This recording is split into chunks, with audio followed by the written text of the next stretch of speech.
Diretamente para a unidade, tá? Aos 6. Os temas seriam os Vedas, conhecimento, né? Mahabharata, Bhagavad Gita, Srimad Bhagavatam, Ishopanishad, Upadeshamrita e o Néctar da Devoção e o Chaitanya Charitamrita.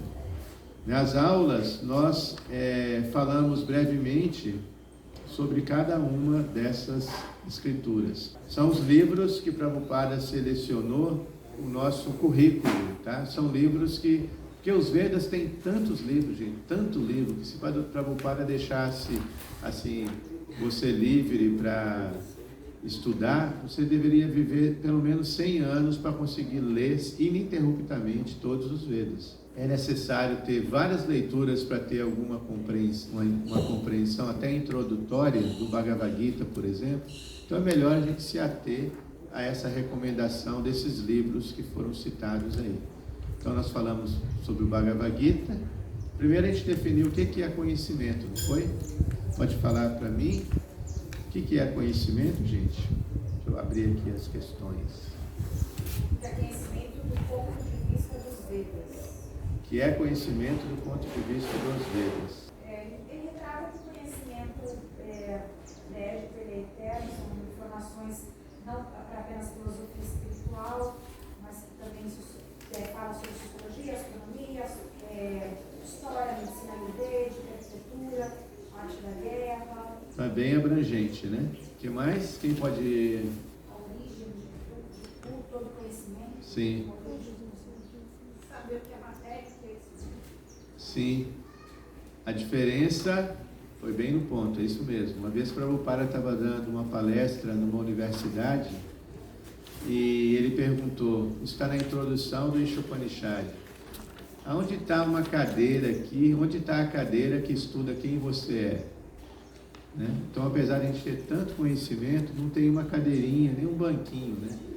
Para estudar introdutoriamente que seja quem somos nós. Qual a diferença da matéria e de espírito?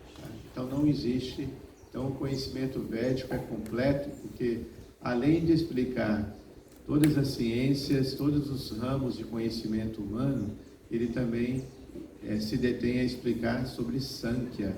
Sankhya quer dizer um estudo profundo, analítico sobre a diferença da matéria e espírito.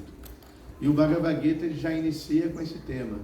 Logo no início do Bhagavad Gita, o primeiro capítulo é a introdução sobre todo o tema, e o segundo capítulo já trata sobre Sankhya.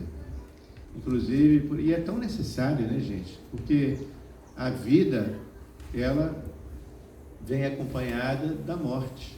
E as pessoas, imagine se toda uma civilização do planeta Terra tivesse conhecimento, né, além da vida, também sobre a morte. A gente não vivia nesse momento de terror, né, que as mídias sociais ficam tentando impor. As pessoas todas temerosas, né, sabe? Principalmente os idosos, coitadinhos, estão isolados e sem nenhum conhecimento sobre a próxima existência. Muitos deles não têm nenhum conhecimento. Mas o Bhagavad Gita, por exemplo, nos versos simples ali, do capítulo 12 ao 28, ali tem as instruções básicas que um ser humano precisa saber sobre ele próprio. Uma vez perguntaram para Prabhupada, a mãe de um devoto faleceu, ele perguntou para Prabhupada, o que eu devo fazer para beneficiar minha mãe que se foi? Né? Aí ele falou, simplesmente leia, né, o verso 12 ao 28 do segundo capítulo. E ali, Krishna está explicando, né, que nós não somos o corpo, né? Para aquele que nasce, a morte é certa. E para aquele que morre, o nascimento é certo. Então você não tem de se lamentar. No verso 27, por exemplo, quando está acabando, né, essa sessão aí de Sankhya, o 27, Krishna fala que quando a gente está desempenhando o nosso dever no mundo, quando chega um ponto que você está desempenhando o seu dever e está muito difícil, você tem de se desapegar. Já viu aquela coisa? Você insiste, defendendo ali seu ponto, querendo construir algo e não acontece, faz o seguinte, desapega, porque não era para acontecer. Mas é difícil, né? Oi? Sim, isso é básico, isso. Básico. Aí depois Krishna continua falando, por que você não... Aquele que nasce, a morte é certa, e aquele que morre, o nascimento é certo. Então você não tem de se lamentar no transcurso de seu dever. Ou seja, Krishna está dando essa esperança, vai ter uma continuidade. Tem a pandemia, tem o vírus, né? Não é uma ilusão, ele existe e tal, mas tem muitas outras doenças também. Fatalmente vamos embora daqui. Né? Estamos aqui como passageiros mesmo. Né? E pelo menos a gente tem de ter esse conhecimento. Seria muito bom, né, se todo mundo que pressentisse que ia morrer falasse da morte abertamente. Começasse a conversar sobre a morte. Mas infelizmente parece que é um ponto proibido da sociedade, ninguém pode morrer. É um tópico proibido, mas as pessoas inteligentes devem falar da morte, sobre a morte, porque faz parte da realidade. O ponto não é morrer ou não morrer, é morrer bem. Morrer como pessoas sábias, pessoas tranquilas, morrer bem, assim, sabe, feliz, né? Com um sorriso até. Um obstetra chamado Le Boyer, um francês, que ele escreveu um livro, Nascer Sorrindo, tá? Devia ter um livro também, né? Vou pensar em escrever esse livro, Morrer Sorrindo. Defina a palavra inteligente. Definiu já? Responda aí, Rose. Compreender o que é certo e errado. Certo, simples, né? Então, inteligência não é treinamento mental, né? Você decorar um monte de fórmula. Realmente, inteligência é Atmika Buddhi, a inteligência que vem de dentro, como nós mencionamos. Se Deus está dentro de nós, Ele tem de ser essa inteligência suprema. E Ele vai te iluminar e vai te falar o que é certo e o que é errado. Não vá para a esquerda, vai para a direita. Então, você tem de ter esse autoconhecimento do que é bom e o que é ruim para você. E optar pelo que é certo. Isso é inteligência. Inteligência não é intelectualismo, né? Vamos para frente? Descreva brevemente o que é uma Mahabharata. Mahabharata é a grande história da Índia, ok? É o maior épico do mundo, tá? Aqui no Ocidente, nas universidades, se estuda, o épico mais famoso é a Ilíada, né, e Odisseia de Homero. Porém, já em muitas universidades sérias, o Mahabharata já está sendo introduzido como currículo, como tema de estudo no Ocidente, somente na América, na Europa também. Porque imagine, tem 100 mil shlokas, 100 mil versos, é muito livro. O Bhagavad Gita, para vocês terem uma ideia, que vocês estão estudando, né? Ele está no meio, é um capítulo do Mahabharata, que está no meio ali do Mahabharata.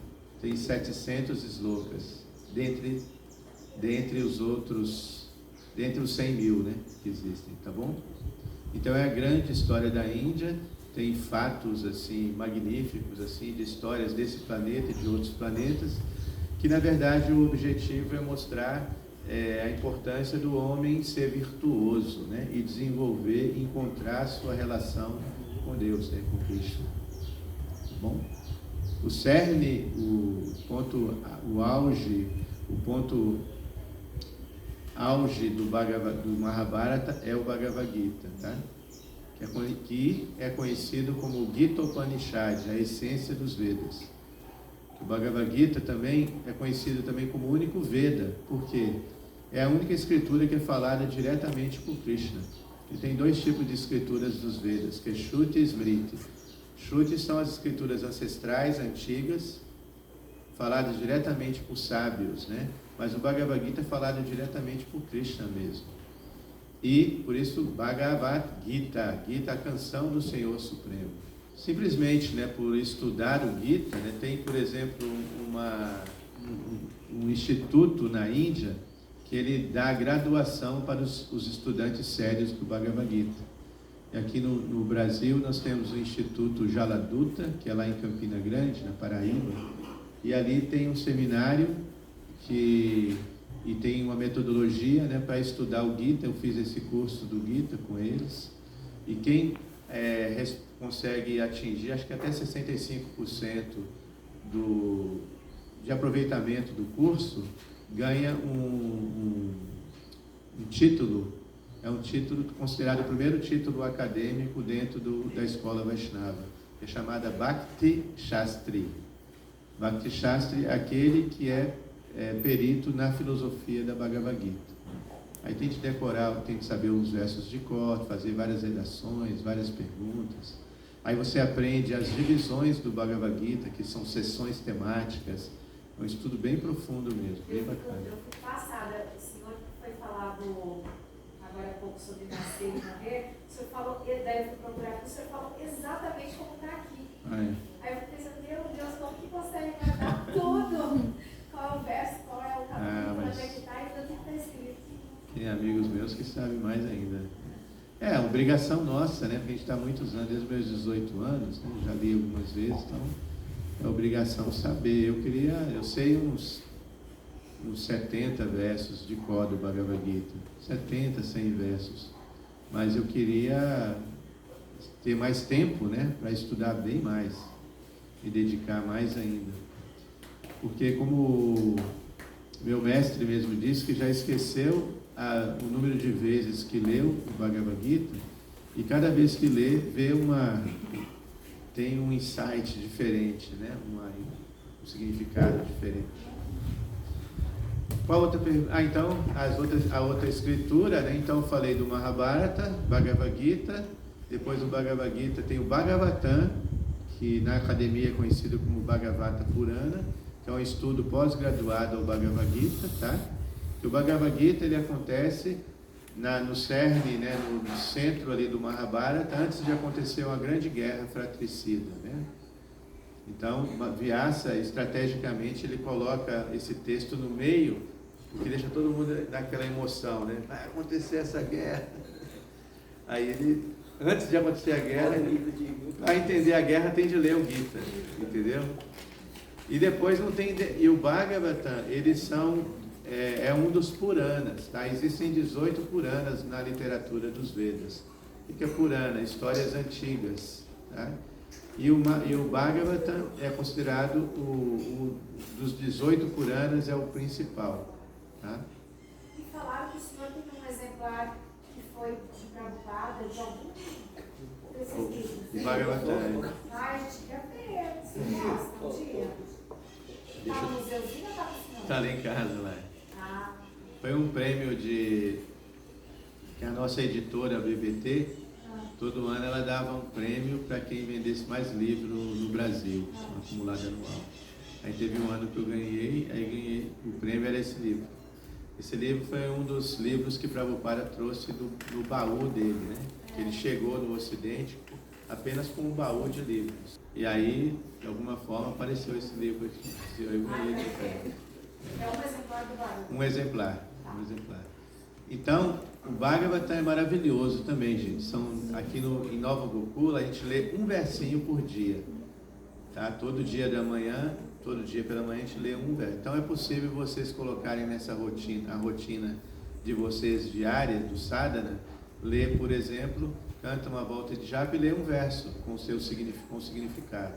Depois de alguns anos, vocês já vão ter lido tudo, porque esses já são 18 mil versos. Entendeu? Depois de alguns anos, vocês vão lendo um por dia. Antes de eu morrer, vocês já leram tudo. Tem devotos que fazem assim, que fazem votos quando a esposa está grávida. É um tipo de sanskara, um rito de passagem. Para acompanhar a gravidez da criança, vai lendo e faz um voto de ler, né? Quando uma de vocês engravidarem, quem já engravidou, quiser engravidar de novo, uma sugestão, né? De ir lendo, né? Essa literatura, o Bhagavatam, durante a gestação da criança. Aí dá para ler todos os cantos em 9 meses, tá? Aleatoriamente pode ler também, fazer um voto de ler, independente de querer de não querer mais filho, ou de não querer ter filho, tanto faz, tá bom? O importante é ler, ler e ler. Tem que ser, a nossa rotina diária tem que ter leitura, gente. Porque senão a gente corre o risco de ser espiritualista dogmático, fanático, né? Maluco, sabe? Compreende tudo, sabe? Aí a fé vai ficando fraquinha, sabe? Vai ficando... A fé, ela tem que estar acompanhada com conhecimento, com sabedoria. E quem não gosta de ler, tem muitas aulas para ouvir também. Tem muita leitura gravada também, tem tantas alternativas. Tá? Tem um pessoal lá de Goa que eles colocam toda semana um episódio do Mahabharata no podcast. É bem fácil de ouvir. Legal, né? O Giridhari também ele tem muitos livros, né? Eu acho que ele tem até o Bhagavatam. O Bhagavad Gita eu tenho certeza, não sei o Bhagavatam. Livros, você pode estar indo trabalhar, bota ali, fica ouvindo a leitura. Mas ler é muito importante, gente. A gente tem esse problema no Brasil, entre os devotos, entre o brasileiro em si, que não gosta muito de ler, não. Complicado. Uma vez eu vi numa iniciação espiritual, o meu mestre perguntando para os discípulos que estavam sentados para ser iniciados: você já leu tal livro? Ele ficou decepcionado com tanto não. Muita gente não tem nem lido nem o Bhagavad Gita todo e já ia ser iniciado. Então é importante ler até para prestigiar Prabhupada, né? Porque ele escreveu esses livros na sua idade avançada, né? Estava velhinho já assim, né? Não tinha muito respeito. Escreveu com a máquina de escrever, aquela maquininha, sabe? Não tinha as facilidades. Hoje a gente tem aplicativo no celular, você vai falando e já vai aparecendo, não precisa nem escrever, né? Antes não, ele tinha de pesquisar para escrever, então ele deu duro para escrever esses livros. Esse Chaitanya Charitamrita, por exemplo, logo depois do Bhagavatam, o Chaitanya Charitamrita, que os devotos falam que é a obra-prima de Prabhupada, porque ali ele já tem uma vivência do mundo ocidental. E os primeiros livros é aquela vivência, aquele background mais da Índia, da cultura indiana. Mas esses outros livros, os últimos cantos do Bhagavatam e o Chaitanya Charitamrita, é o Ocidente. Aí ele está preocupado com o mundo ocidental, falando para o mundo ocidental. Então ele entra na alma do povo, ele está falando diretamente para a gente. Tá? Ele não está falando para o indiano. Na verdade ele começa a lascar o pau nos indianos, criticar os indianos, que tem essa cultura preciosa e não estava seguindo a cultura, se desviando da própria cultura. Então ele começa a adaptar a linguagem da sua escrita para nós. Aí tem depois o outro livro que ele traduz, que é o Néctar da Devoção e o Néctar da Instrução. E são livros chamados Smritis, né? A literatura mais contemporânea, escritos há 500 anos atrás, que é um manual, né, de Bhakti Yoga, que explica, né, detalhes, né? Por que você tem de ter Bhakti? Por que você tem devoção? Quais são os níveis de devoção? É a ciência da Bhakti Yoga. Quem se absorve nessa leitura, na leitura desses livros, ele sai desse rol, né, desse grupo de devotos fanáticos e dogmáticos. Ele sai desse grupo, simplesmente por ler, conhecer o Néctar da Devoção, o Néctar da Instrução. Que ali é a ciência da devoção, a ciência da Bhakti Yoga, explicando pormenorizadamente ali o que é Bhakti, como as fases do desenvolvimento de Bhakti. E por fim o Néctar da Instrução, que é um livro escrito também por Rupa Goswami, que é o manual do nosso dia a dia. Né? Finaliza assim, né? Faltou algum livro? Acho que foram todos. Né? Chaitanya Charitamrita. Já falei. Que é Chaitanya Charitamrita, eu falei que era a obra-prima, porque ele é um livro biográfico, né? A vida de Chaitanya Mahaprabhu, o percussor do nosso movimento, e também ele entra nessa, como eu disse, né, nesse humor do Ocidente. Porque Chaitanya, ele estava preocupado com o mundo, né? Chaitanya Mahaprabhu, que foi o percussor da Bhakti Yoga, o grande revolucionário de Bhakti, ele falou: Kiba Vipra Kiba Niyasi Shudra Kenenaya Rei Krishna Tattvaveta Sei Guru Raya. Ele foi contra o sistema de casta da Índia e disse: não importa se você é um erudito, um brahmana, se você é de casta inferior, não importa qual casta você está. E foi um momento que era muito forte as castas da Índia. Então ele bateu de frente com o sistema de casta e falou: não importa, se você estuda esses livros, né, você pode se tornar um guru, um mestre e salvar o mundo inteiro. Então ele convidou as pessoas de nível mais baixo para ser mestre. Então isso foi assim um choque. Foi muito criticado na época, entendeu? Mas ele era pragmático, porque ele via o potencial das pessoas, não via ele via a alma pura das pessoas. Então ele converteu muito muçulmano, né? Teve contato com pessoas todas, e muçulmano não era considerado na Índia, né? Até hoje. Mas ele viu muitos dos seus seguidores, até escritores desses livros, eram muçulmanos, que se converteram ao Vaishnavismo. Matamos os 6, já foi todo. Os Upanishads não fala no nome do 7? Ah, o Upanishad, bem lembrado, bem lembrado. É o que faltou, acho, né? Só isso. Mas ele não está aqui Não está na lista, não? Não. Então, existem Não, 100... o Upanishad está. Ah, então, é o Sri Ishopanishad. Isso. Existem 108 Upanishads, que é um tratado filosófico teísta, né, para compreender Deus. Então, o Sri Ishopanishad está nessa lista também. Tudo bem, gente? Podemos passar para o próximo? De acordo com as palestras para o módulo 7 do curso de Introdução, Formação em Bhakti Yoga de Nova Gokula, o Senhor Krishna possui inúmeras energias que podem ser classificadas basicamente em 3. Quais são elas? As 3 energias de Krishna? Brahma, Vishnu e Shiva? Será que é a B? Shakti Tattva, potência da verdade, Radha Shakti, potência da devoção, e Jiva Shakti, potência dos seres vivos? É essa? Então é a letra A, tá? Energia interna, energia marginal e energia externa. Tecnicamente, Antaranga Shakti. Energia interna, a energia que manifesta o mundo espiritual. Tá?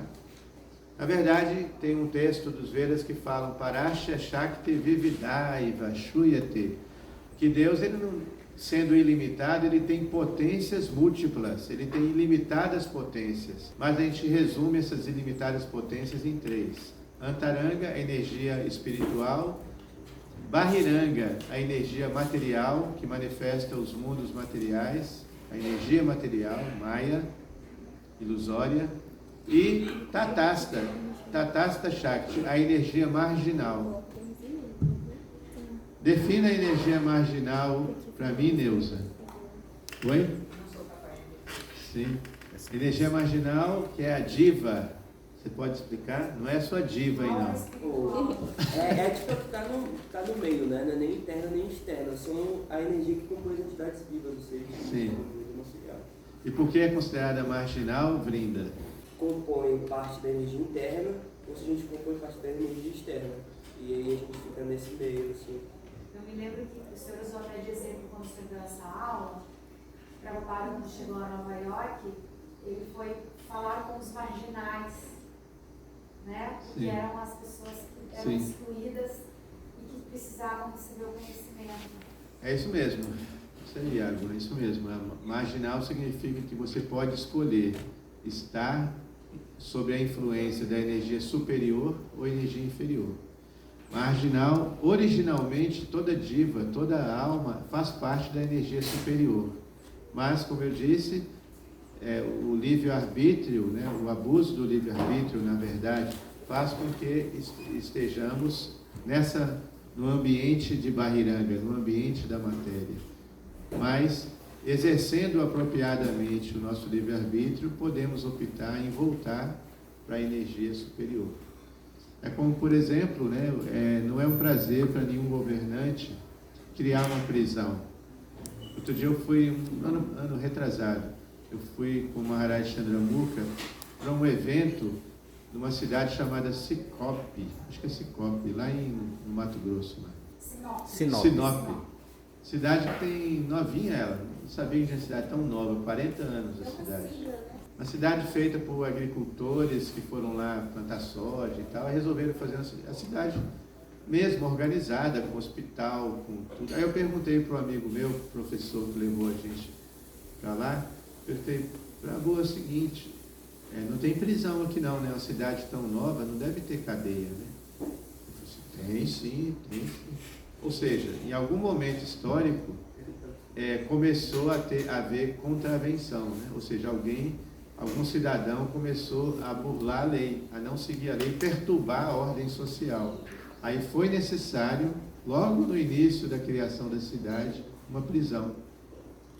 Para quê? Uma prisão, espera-se, né, que uma prisão seja para reformar, para reconstruir, né, o caráter das pessoas, não é assim mesmo?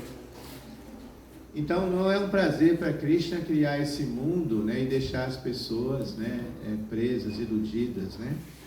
Porque todas as almas são partes da energia superior, mas ele dá essa opção para a alma ser um marginal e cria esse mundo que é Bahiranga, a energia material, para que as almas possam se ressocializarem, né, com o seu mundo original. Sim? Vou fazer uma analogia aqui, né? Quando a pessoa, eu atendi uma pessoa, fiz a foto da hora de uma criança que a família estava assim, o médico, o psiquiatra mandou internar, né? 14 anos. E a mãe estava desesperada. Aí se você parar para pensar, é um tipo de prisão, só que em termos de alma, né? Porque a pessoa ela vai ficar adormecida, entorpecida com remédio e presa da mesma forma, né? Pô, com certeza. Mais alguma pergunta? Todo mundo entendeu, gente? Então a letra A, tá? A resposta é correta. A segunda pergunta: quais são os 3 modos da natureza material? Esse tema me salta aos olhos, né? Os modos da natureza e suas características fundamentais e principais da Bhagavad Gita. Quais são esses modos? Sattva, espiritualidade e religiosidade. Rajas, ação e progresso. Tamas, alegria e intensa e paz. B. Sattva, bondade e harmonia. Rajas, passionalidade. E tamas, obscuridade e ignorância. Ou a C. Sattva, conhecimento e desejo. Rajas, força da construção. E tamas, força da destruição. Qual acerta? Letra B, tá? Quem quiser se aprofundar nesse tema, eu tive a oportunidade de estudar durante 8 anos só esse tema do Bhagavad Gita e escrevi um livro sobre esse tema. Estou fazendo uma revisão para a 2ª edição, tá? Aí ali o detalhe, são 450 páginas, detalhando só sobre esse tema. Só. Nosso amigo ali, Francisco, que é psicanalista, também fez um estudo, um artigo sobre esse tema, se quiser compartilhar lá no grupo, tá? Então ele usou porque o tema dos gunas, dentro dos tempos védicos, era uma forma de entender a mente humana e entender tudo que nos rodeia, simplesmente com esse tema dos gunas. Você pode olhar para uma pessoa e ver o comportamento da pessoa e falar: ih, esse cara está em tamas, né? Ih, essa mina está muito apaixonada, está em paixão. Estar é estar, não ser, né? Porque os 3 gunas, eles estão sempre presentes a todo momento. Então, é impossível você ver uma pessoa apenas em tamas, ou apenas em rajas, ou apenas em sattva. Geralmente tem essa mescla. Só que em alguns momentos vai ter a predominância de um deles. Krishna na Bhagavad Gita, ele está estimulando a todos nós a estar em sattva, que a palavra sattva, que nós traduzimos aqui como harmonia, né?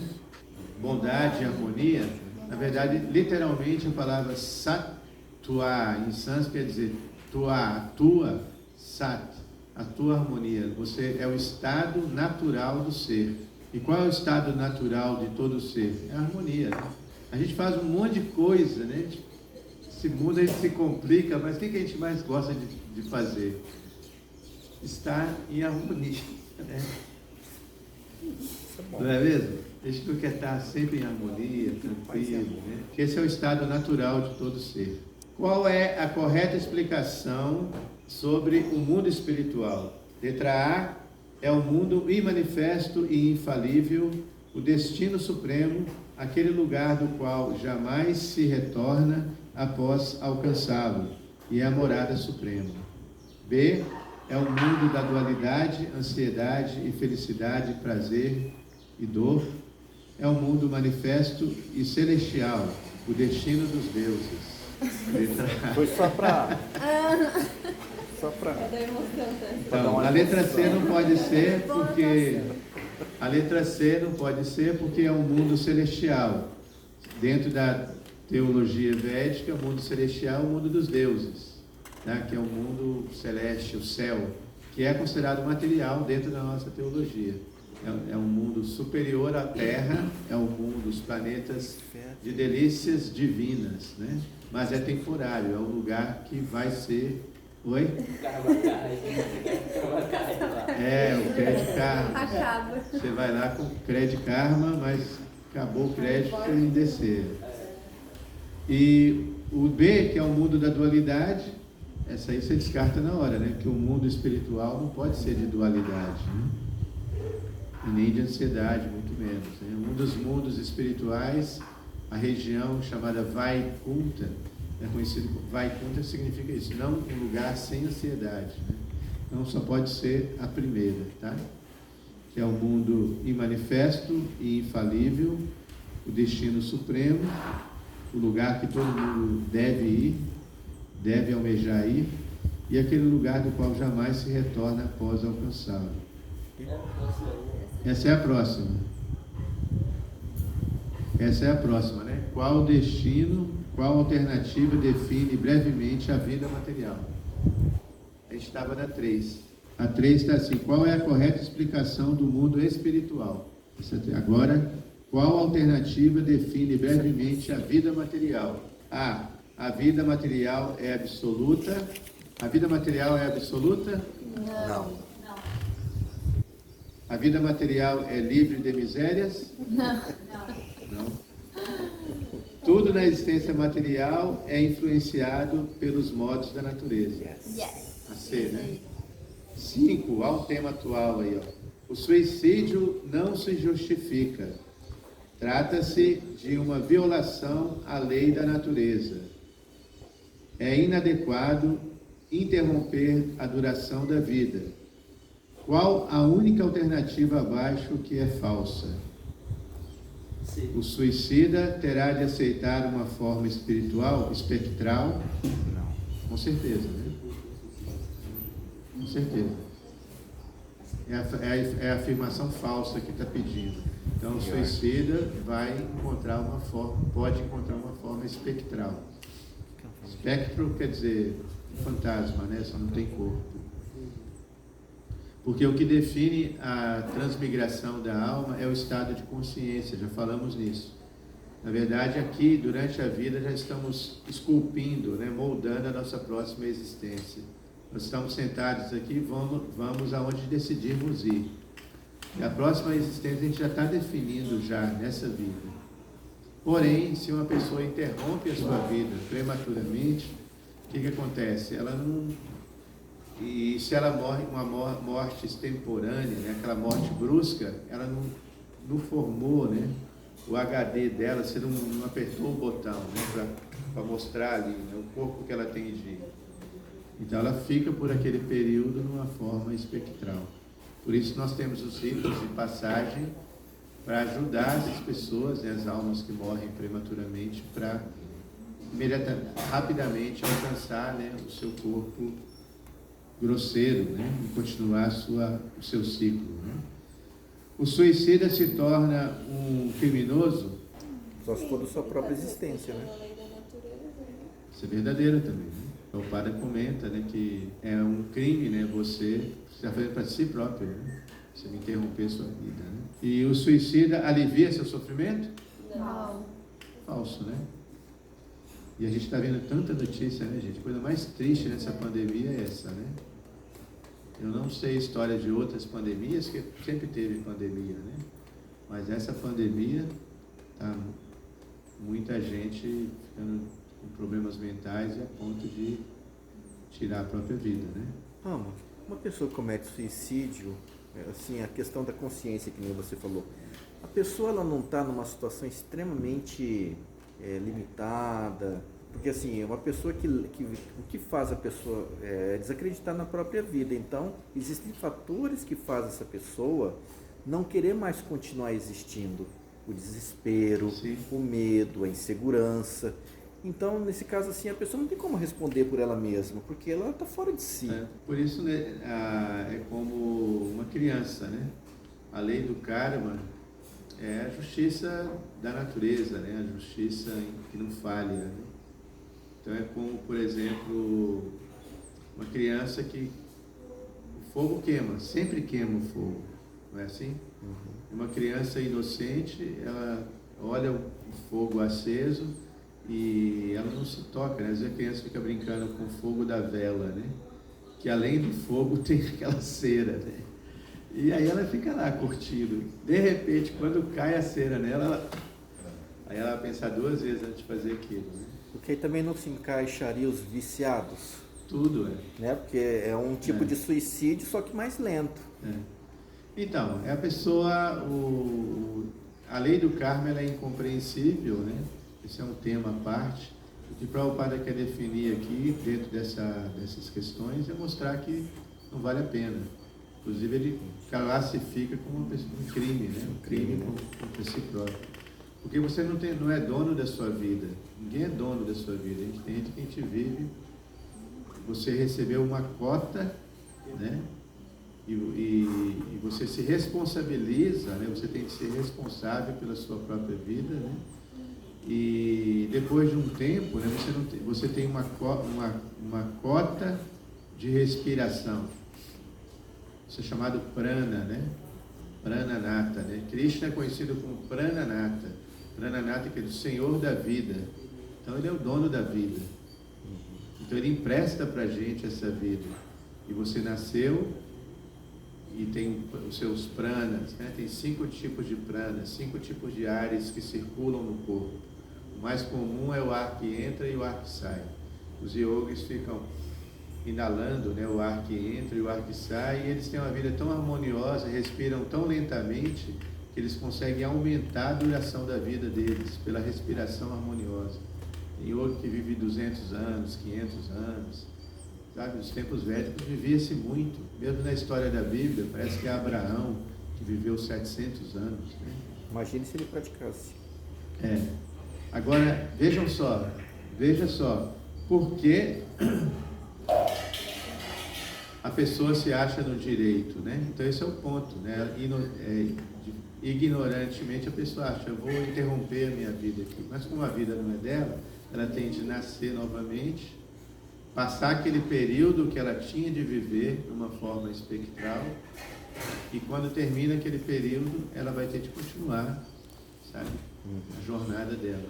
Tem um filme bacana, um filme que eu recomendo, chama Inferno, que é um filme tailandês, chama Inferno mesmo, acho que acha no YouTube, que mostra essa situação, sabe? E tem uma descrição ali dos planetas inferiores, onde pessoas que interromperam a vida prematuramente, mas aí foi no caso de acidente, e ficaram no plano espectral, sabe? Que todas essas, não é só suicídio, né? Às vezes uma morte acidental brusca, um tiro, a pessoa levou um tiro, sabe? As mortes bruscas, né? É uma curiosidade, Até se o senhor já pensou nisso, se já fez tentar essa correlação entre o espiritismo e o kardecismo, então, especificamente, o filme Nosso Lar.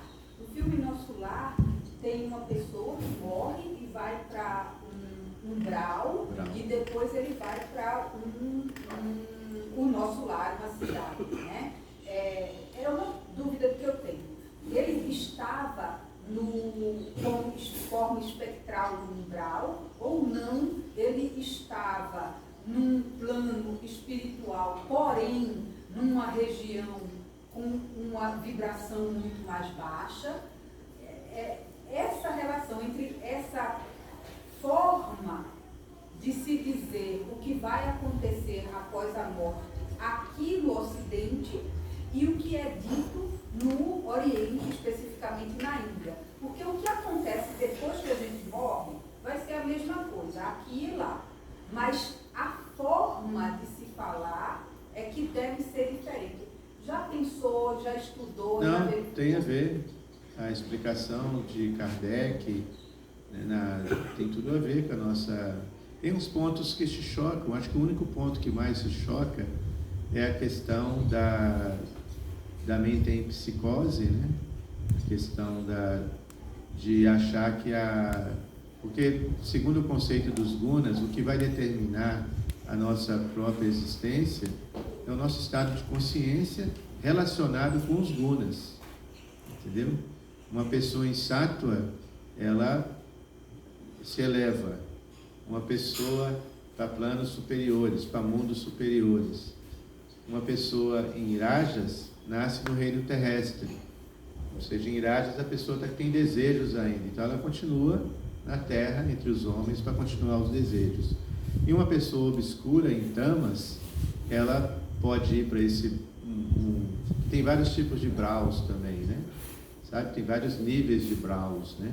Então ela pode ir um brau de nível mais baixo, entendeu?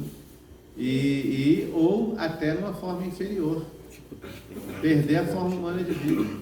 Esse é o ponto que o kardecismo não admite. Mas é um fato, como, por exemplo, só por vaidade ou orgulho, ninguém pode dizer: agora eu recebi essa forma humana, nunca vou perder ela. Admite, não. É? Admite, mas não encarnado, mas enquanto no espectro não ter mais perispírito uma forma humana de tanta degradação. Sim, Eles admitem. Admitem. Algumas linhas não. Já tive discussão. Mas eles não admitem assim, na expressão material, não. Entendeu? Então. No mundo tangível, não. Mas segundo o Bhagavad Gita, no mundo tangível mesmo. Sim, entendo. É possível, que é como, por exemplo, um pai ou mãe que dá uma mesada para o filho, vai fazendo a poupança para o filho, né, quando ele é criança e tal, aí, de repente a criança ficou adulta, né, e começa a usar esse dinheiro para o mal, para se intoxicar, e começa a se prejudicar. O que os pais fazem? Pega o cartão dela, né, corta a mesada, não é assim? Por quê? O pai quer o bem para o filho, né? Assim mesmo, Krishna deu essa forma humana para nós, né? É a forma preciosa de todas as espécies, porque nós podemos pensar, né? Filosofar, fazer perguntas, encontrar respostas, coisa que os animais, os seres não humanos não conseguem fazer. E se nós não usamos bem, a gente vê nas estatísticas, tem pessoas, seres ditos, que às vezes você está na forma humana, mas não age como um ser humano, não é um ser, não sabe o que é ser humano. Então ele já vive como um não humano. Muitas vezes, já viu isso? Tem pessoas que, como pode um ser humano fazer tal coisa? Que ser humano é esse? Né? E aí, naturalmente, na próxima existência, ele vai naquela forma correspondente. Né? E a ideia nossa também é essa, que dentro da tradição védica, existe um termo chamado Sansara Chakra. Sansara Chakra é a roda de nascimento e morte. Nosso objetivo não é ficar só reencarnando, entendeu? Não é superar isso, acabar com isso, sair dessa roda. Porque essa roda de nascimento e morte é uma ilusão. Existe porque a alma é marginal, mas ela não faz parte desse ciclo de nascimento e morte. Inclusive, os Vedas falam, são claros, ali se explica que Nunam Pramata Kurute Vikarma, que todas as espécies de vida, desde Brahma, desde o mundo mais elevado, que é na matéria, que é o planeta de Brahma, até o mais baixo, todos estão sujeitos à lei do karma. Então, para que querer ir para o mundo celestial? Né? Só porque tem um pé de karma lá e depois ele descer de novo. Então é melhor sair desse ciclo de nascimento e morte. Essa é a proposta ambiciosa, né, do Vaishnavismo. Sim? Agora, talvez seja uma pergunta mais delicada.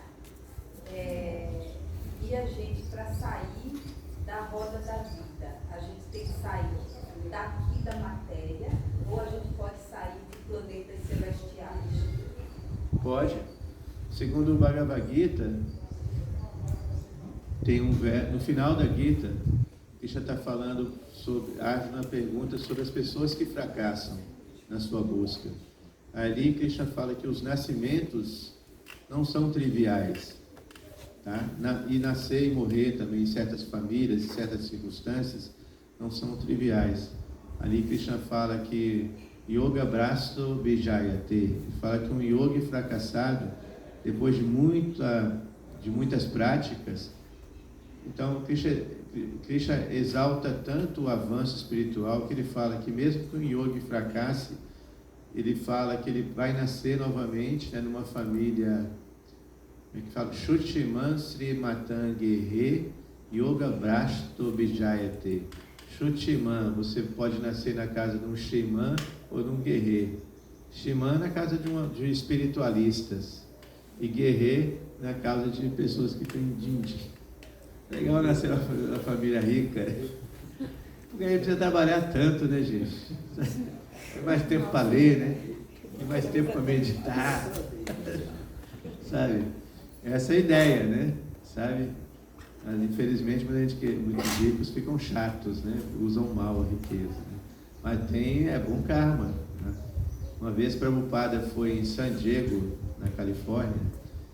Imagine, o velhinho saiu lá da Índia, tanta pobreza, aí de repente começa a se deparar com o primeiro mundo, né? Aí ele vê aquele sangue. Uma vez eu li essa instrução quando eu estava em Santos, no Réveillon. Eu morei em Santos muitos anos. Aí tinha um clube lá chamado Clube 15, que era da elite santista, só podia entrar quando os clubes ainda eram fechados. Agora os clubes são tudo abertos, né? Só podia entrar a elite, né? Pagava, era muito caro para frequentar esses clubes, né? E no Réveillon, aí eu vi assim, os carrão, assim, sabe, umas limousines entrando para as senhoras descerem, e aquelas roupas, né? Aqueles vestidos longos. Aí eu lembrei dessa instrução que Prabhupada fala que os habitantes de San Diego são deuses caídos, são semideuses caídos. Aí eu olhei assim, olha, caramba, é isso mesmo, né? Olhei aquelas senhoras lindas descendo, assim, aqueles vestidos longos, assim, com seus companheiros, assim, com aquelas roupas, sabe? Assim, caramba, sabe? Com certeza, né? A gente não pode ter inveja deles. Os caras eram deuses no mundo celestial, porque quando um semideus cai aqui na Terra, né, não é que cai assim, cai com o restinho do karma. Quando o cartão está quase acabando, quando está quase acabando o karma, eles nascem numa família, né, e o problema é esse, é não continuar gastando, né, o restante do karma, porque aí não consegue subir de novo, vai descer. Esse é o problema desse mundo. Mas se a pessoa subir, há histórias, né, muito comum isso, de elevação gradual, né? A pessoa chega lá no planeta de Brahma, inclusive se chegar nesse planeta de Brahma, a maioria das almas que vão ali já vão direto para o mundo espiritual, que não é qualquer um que vai para o planeta de Brahma, não. É conhecido como Satyaloka, que é o planeta da verdade também. Geralmente são yogis muito avançados, são pessoas que já são espiritualistas, bem esclarecidos, e não querem saber mais de reencarnar, sabe? Aí elas já sobem já. Então, por isso tem planeta celestial superior, tem superior, intermediário, superior e inferior. Com certeza, quem vai para um superior, já ganha já é carimbo o passaporte dele, então já pode ir subir. Beleza, hein? Superior e inferior. Não, nós estamos no inferior, no intermediário e intermediário. Sei lá, às vezes dá a impressão que estamos no inferior. Então, a minha pergunta tem a ver com as primeiras palavras do Gayatri Mantra. Sim. Nós estamos ele fala três planos. É Bu, Buvá, Suá, né? Suá, superior. Suá. Bu, Buvá, Suá. Então, Bu, eu sempre pensei que era o nosso. é o nosso. Buvá inferior. Buvá inferior. E Suá superior. É Swarga Loka, Madhya Loka e Yada Loka. Inferior, intermediário e superior. Só que dentro dessas superioridade, inferioridade e mediunidade, se dizendo... Mediunidade. Mediúnico e mediano, né? E a gente vê isso em todo lugar, porque aqui na Terra é bem intermediário. O planeta Terra é um intermediário. É o inferior. Não, é intermediário. Desculpa, estou tentando entender. Porque tem O Bur, a gente estaria no Bur, Bur. no lugar do Bur. É o sistema. Bur é o. Eu entendo que dos três é o mais. É o intermediário. Não é inferior, não. Burvá que é o inferior. Ah, Burvá é o inferior? Eu pensava que era o crescente. Bur, Burvá, Suahá. Eu tenho de me confirmar. De repente você está certo. Mas, porém, o mais importante é entender, né, que a Terra é intermediário. Porque aqui nós conseguimos ver sintomas de planetas superiores e inferiores muito nitidamente. Quando nós vamos num ambiente muito preservado, uma natureza preservada, harmonia, com o bioma muito equilibrado, é sintoma de planeta superior, entendeu? Mas ao mesmo tempo você vai em lugares muito degradados, mau cheiro, né? Isso é sintoma inferior. Agora, imagine, a ideia é que temos de sair daqui, né? O Bhagavad Gita, Krishna fala, essa aqui é a grande sacada, né? A grande pulo do gato, né? Da filosofia Vaishnava, entendeu? Que é uma proposta espiritualista de primeira classe, entendeu? Você, logo no início do Bhagavata Purana, ali se fala Dharma Kaitava, Dharma Prorita Kaitavo, Pratra Paramo, Nirmat Saranam Satam, Vedyam Vastavam Atavastu, Shivadam, Tapatrayom Mulanam, Shimad Bhagavate Mahamuni Krite, Tra Parai Ishvara, Sadyorit Avarojate Tra Kritibi Shushushubi Tatkishanat. A tradução é muito simples. Ali se fala que essa literatura ela é para as pessoas verazes, pessoas que estão buscando a verdade mesmo, pessoas que são puras de coração, que estão buscando espiritualidade com muita sinceridade. Por isso fala Dharma Kaitava. E por isso essa literatura rejeita completamente qualquer tipo de Veda. Está falando em relação aos Vedas, tá? Porque até então não existia o Corão e nem Bíblia. Ele está rejeitando os próprios Vedas, tá? Completamente, rejeita completamente qualquer literatura dos Vedas que são materialmente motivadas. O volume maior dos Vedas é para motivar as pessoas a ir para os mundos celestiais. Porque ali tem descrições, como tem no Alcorão e na Bíblia, né, dos mundos celestiais, do paraíso celeste, que é ainda material. Ali fala que tem chuva de diamantes, os diamantes brotam da terra, assim, muita opulência, mulheres muito belas, que não precisam nem passar perfume, o corpo dela emana perfume a quilômetros e quilômetros, beleza assim, inimaginável. As mulheres nem engravidam, elas podem desfrutar dos prazeres, né, sexuais, né, os prazeres que a gente nem imagina. Se aqui tem prazer, imagine lá. E elas só desfrutam desses prazeres e só engravidam no fim da vida. Porque o problema do sexo aqui no mundo intermediário é o produto do sexo, que ninguém está nem aí para ele, né? Você quer ter sexo, mas tem que se responsabilizar pelo seu produto, que é um filho, né? E o problema é que Prabhupada fala de sexo ilícito é justamente por isso, que está causando distúrbio na sociedade. Tantas meninas que têm filho, outro dia eu estava falando com um mecânico, indignado com a irmã, porque a irmã já tem 4, 5 filhos e não cuida de nenhum, quem cuida é a avó. Entendeu? Aí é fácil, né? Sabe? Então isso é chamado Varna Sankara, né? E, então, no mundo, isso é coisa da Terra, né? Essa mediocridade da Terra. Mas no mundo celestial não tem isso. Mas ainda assim é mundo material. Por isso a literatura nos motiva, a literatura da Bhakti Yoga, do Vaishnavismo, nos motiva a sair desse Sansara Chakra.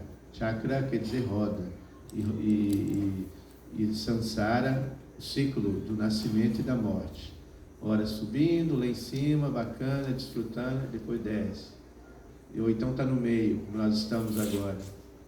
Então sobe e desce, sobe e desce. Então a ideia é, em alguma vida, sair disso tudo, entendeu? Esse processo, às vezes eu tenho a interpretação de que por trás traz um sentimento de desprezo com a matéria. Sendo que, assim, muitas das indicações que falam que a gente só se liberta, na verdade, quando a gente não tem nenhum tipo de aversão, inclusive a matéria. Porque Sim. não dá para se desprezar algo que Krishna fez, por mais que seja nessa condição, né? Por isso, Você poderia comentar mais sobre isso? então, por isso, no tema anterior, por isso um tema se conecta com o outro, né? O tema que nós falamos de Yagna, sacrifício. Né? Quando Krishna fala, um dos versos mais bonitos do Bhagavad Gita, Krishna fala de sacrifício, ele usa o termo Brahma Arpanam, Brahma Ravi, Brahma Agnau, Brahma Darhutam, Brahmaiva Tena Gantavyam, Brahma Karma Samadhina. Ele fala que Brahma, que tudo é Brahma, a matéria também é espírito, porque a origem da matéria. Então essa é a diferença da escola impersonalista da personalista. A escola impersonalista nega a matéria. É um erro para o Vaishnava negar a matéria. Então você pode falar que a matéria é maia, é ilusão, por isso eu não estou nem aí para essa ilusão, quero rejeitá-la. Mas porque a matéria é ilusão, ela é falsa. Então por que eu vou ficar apegado a algo falso? A concepção de falsidade do Vaishnava é que ela é falsa porque ela é temporária, mas ela é real porque sua fonte é real. Entendeu? Por isso Krishna fala Brahma Arpanam. Toda oferenda, Arpanam, também se torna Brahma, porque a matéria, a origem da matéria é o Brahma. Então quando você oferece para o Brahma, ela se espiritualiza. Ravi, Brahma Ravi. Ravi quer dizer ghee, né, que era a manteiga clarificada usada nos rituais. Porém, Ravi significa tudo que você possa oferecer também vai se tornar Brahman. Brahmanahutam, a sua energia, o fogo que é usado também se torna Brahma. A energia que a gente usa nesse mundo, né, para atuar, vai se espiritualizar se você está conectado em yoga, né, com o absoluto. Brahmaiva Tena Gantavyam, isso tudo vai te elevar para cima, né? Brahma Karma Samadhina, e o seu trabalho vai virar Samadhi. Samadhi significa absorção. Mesmo na matéria, mesmo vivendo na matéria, é possível você estar com a mente completamente absorta, né? Desligada da matéria. Já viu aquele desenho, não é do seu tempo, o Mr. Magoo? Não conhece? O velhinho, né? O velhinhozinho, ele ia caminhando, dava tudo certo para ele, né? Ele caminhava, ele era ceguinho, né? Era um velhinho ceguinho, um desenhozinho. Aí ele caminha assim, e de repente tem alguma situação, ele vai se dar mal, mas ele sempre se dá bem, sempre protegido, entendeu? Então a gente pode estar nessa matéria perigosa, nesse mundo perigoso, mas conectado, né, com o divino e não se afetar tanto, né, com as misérias e problemas materiais. Esse é o objetivo. De acordo com as explicações do Avatar Kapila, presentes na Bhagavata Purana, o sistema de filosofia Sankhya significa C, enumeração. Letra C, né? Enumeração, e tem como finalidade elencar os componentes materiais e descrever como eles são criados para que a alma se conscientize e se liberte dos modos materiais da natureza. Respondendo a sua pergunta aí também, tá? Há 24 elementos e o tempo. Sankhya, portanto, trata pormenorizadamente de Sarga, a criação, e Visarga, subcriação, e sua compreensão depende de audição da fonte correta. Uma encarnação de Krishna como Kapila que vem descrever o que é o mundo. Que você está nesse mundo em duas opções. Estar nesse mundo, você pode ter duas opções: se entregar a ele, aos prazeres do mundo, a vida, né, como esse filósofo Epicuro, que citamos no início da manhã, ele era conhecido como Epicuro, era conhecido como filósofo da alegria. O objetivo da vida era viver, né, ocupar os nossos sentidos para extrair prazer nesse mundo, tá? Mas mesmo Epicuro falava do prazer comedido, o prazer sob medida, que o prazer sem medida era problema, tá? Aí a gente tem a outra opção, que é negar o mundo, rejeitar completamente o mundo e se isolar do mundo. Então essas duas opções não são propostas da Bhagavad Gita. A proposta aqui de Kapila é conhecer o mundo, analisar o mundo e viver em equilíbrio, né, com o mundo que estamos nele. Inclusive o Upanishad fala que a gente tem de conhecer matéria e espírito para poder sair da matéria. Tem de conhecer os dois, né? 7. Assinale a alternativa que contenha apenas informações corretas sobre a alma. Segundo as Escrituras, a alma é superior à mente, aos sentidos, à inteligência e é inferior ao falso ego. B. Segundo as Escrituras, a alma é superior à mente, aos sentidos, à inteligência e ao falso ego. Ela muda de corpo, é eterna e ilumina o corpo assim como o sol ilumina o universo. E embora seja diminuta, é compreendida por meio do conhecimento. C.